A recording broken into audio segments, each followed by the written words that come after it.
This is Singularity, a sacred scripture study. You are listening to episode 22, and today we cover part 6 of chapter 3 in A Course in Miracles. I am Angie, your host of Singularity, a podcast where we're not afraid to ask the questions that lead us to our truth.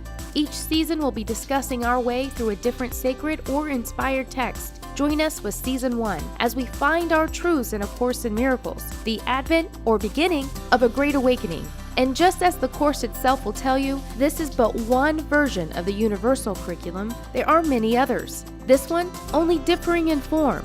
They all lead to God in the end.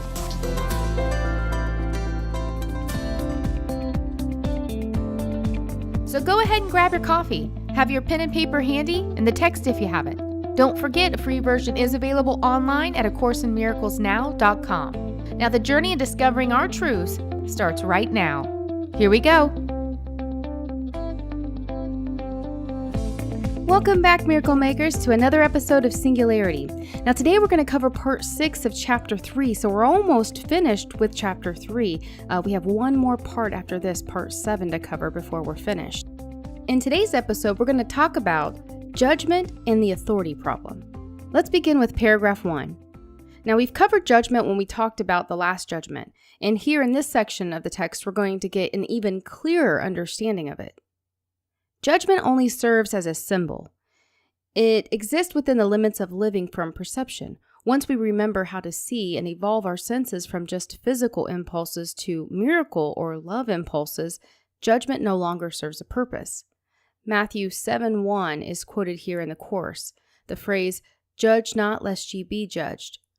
The Course points out that it's not saying, listen, don't go judging everything around you, because if you do, then God will judge you.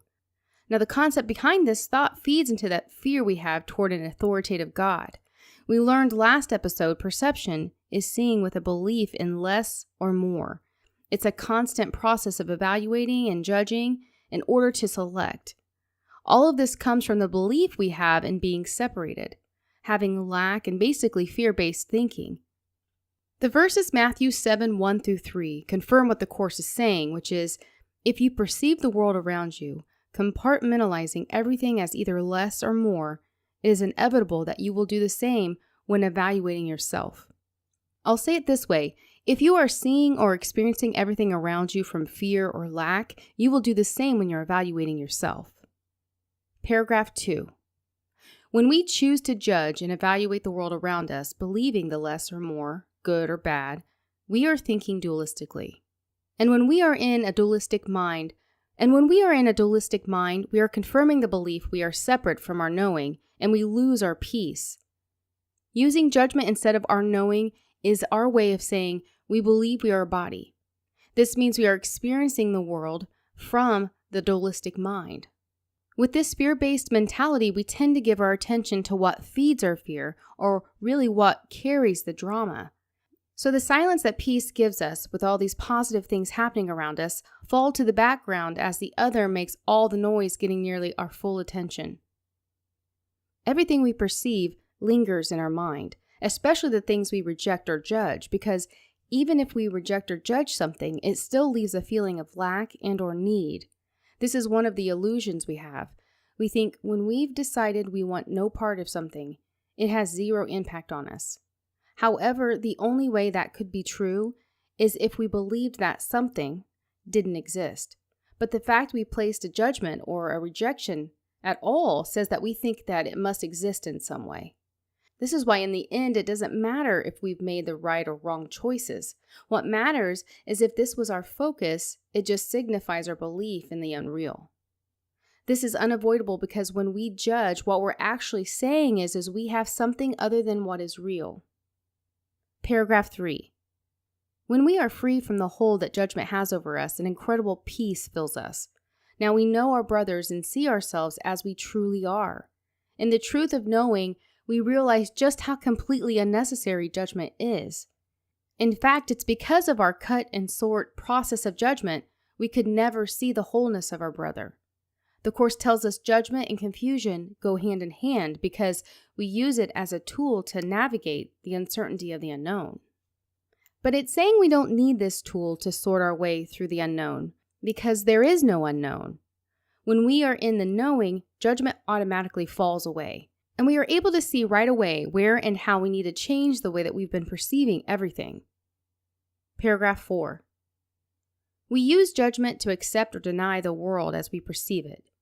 Then we begin to fear the things that we've denied, believing that they could be a threat without our conscious control over them.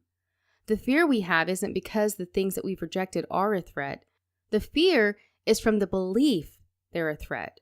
But the truth is, when we deny something, it can't even make it into awareness. Paragraph 5. For example, when we feel tired, it's because we view ourselves as being able to be tired. When we make fun of someone, it's because we viewed them as not good enough. This is because we view ourselves as not good enough. So we try to find the worst in others so that we can feel better about ourselves. And this has a lot to do with why we walk around so tired all the time, because we give our energy to this cycle. We're actually not even capable of being tired, but we are very capable of believing ourselves tired. We can't handle being in this constant state of deciding. It's interesting, no matter how much energy it takes from us, we still can't get enough of decision making. We've convinced ourselves our deciding is what keeps us in control of our reality. Yet there's always a bit of fear with every choice we make because we think it may turn around and bite us in the ass one day. As long as we are thinking that our power comes from making decisions, choices, or judgments, we will stay in this mindset. Paragraph 6. God is only love, and our words should reflect His love because it's what we were given and it's what we should give. This isn't done by being good or treating people good just long enough to get a desired outcome.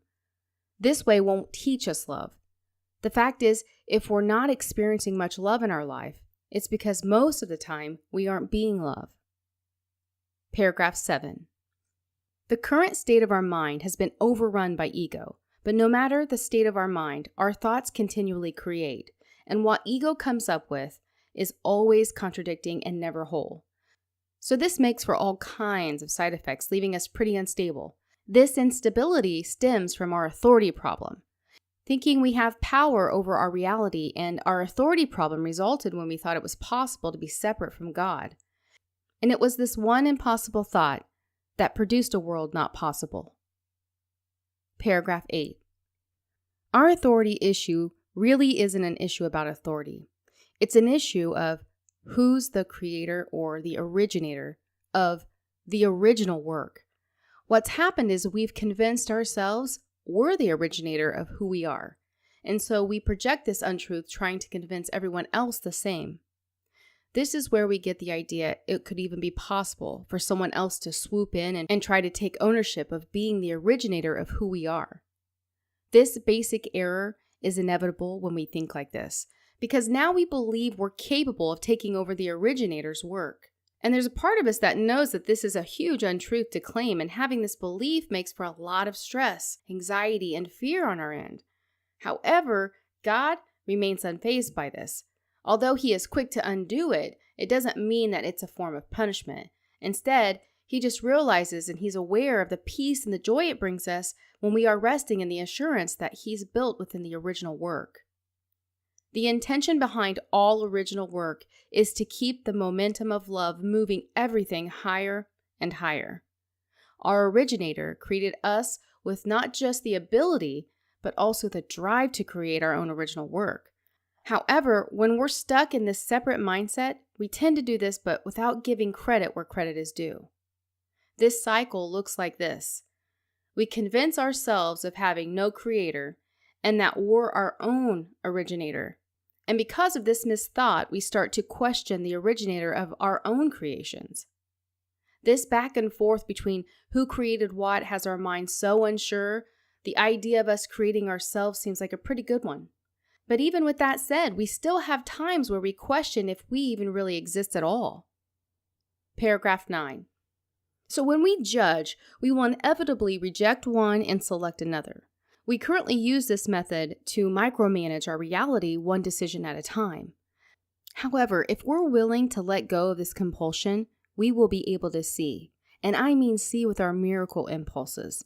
Because when we see in this way, we understand our own rejection is impossible.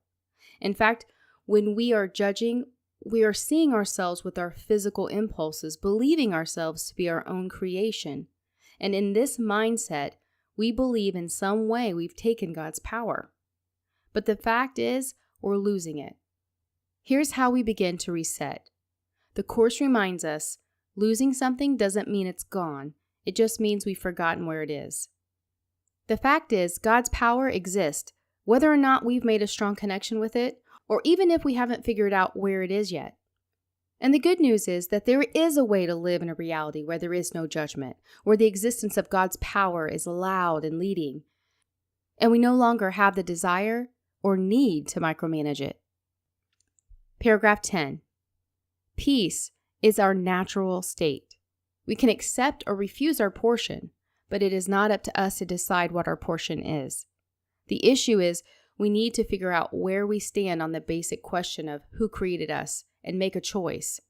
All fear, even fear that we're not even aware that we have, derives from the belief that we created ourselves. When we do this, we're not hurting God, we're hurting ourselves. To deny Him as creator is to deny the source of our peace, and we're left seeing ourselves as disconnected from everything. The authority problem is the twisted, ass-backward way we look at how we came to be. Paragraph 11. There isn't one of us who doesn't feel limited in some way. And if setting these limits is how we choose to use our free will, well, then our will isn't really free. So this line of thinking doesn't really make a whole lot of sense if our goal here is freedom, because free will must lead to freedom. Our impulse is to keep making choices to hold that control over our reality, even at the cost of our peace. And now this method that we've been using to keep control is completely out of our control. In fact, we start to feel like a servant to the process. And this is how judgment limits us. When we reject some experiences and accept others based on our level of desire, we're choosing to live our life in fractions or segments of our intended experience. When we wish for something, it isn't a fact. When we wish, what we're actually saying is our willingness isn't enough. Yet in our wholeness mindset, we all know good and well that our willing something makes it real, not wishing. I'll quote the last sentence here from the Course.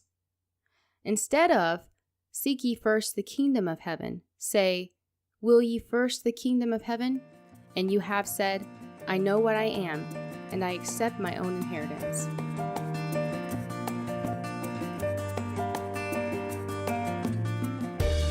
That wraps up this episode. The thoughts I share in each podcast are my best interpretation of what resonated as truth for me. I love to share them with you. My intention is to evoke your own thoughts that will make rise within your awareness your own truth. Thank you for being a part of my journey and for allowing me to be a part of yours.